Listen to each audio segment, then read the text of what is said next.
Hi there. Time for a little pep talk on the road to awesome. Talking a little bit about culture and climate right now. And, most leaders know that their culture and their climate is really one of the most important pieces that'll determine the success or the lack of success in their organization. And that's true whether we're talking about schools or we're talking about business or anything in the private sector. Yet, for some reason, leaders tend to put culture and climate on the back burner, or they try to delegate that to somebody else, or they make excuses for why culture and climate is not their top priority. And I think this is really interesting. And I know specifically in schools, we get hung up sometimes on all those other things that we think are more important.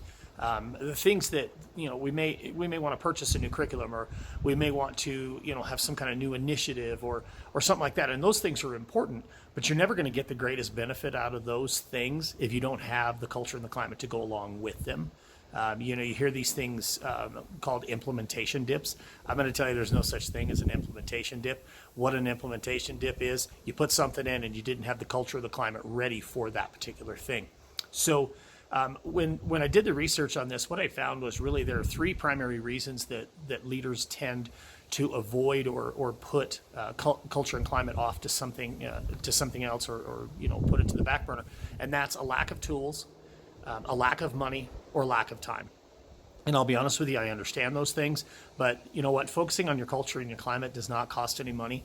As far as time goes, just put time on your calendar. Be intentional about working on your culture and your climate. And as far as tools, hey, I'm a great resource for that. There's a lot of great resources out there around the country. Hit me up on my website, shoot me an email, shoot me a DM, whatever. I'd be happy to help you and happy to work with you on getting your culture and climate going in the right direction. So thanks for joining me on this pep talk. Have a good one.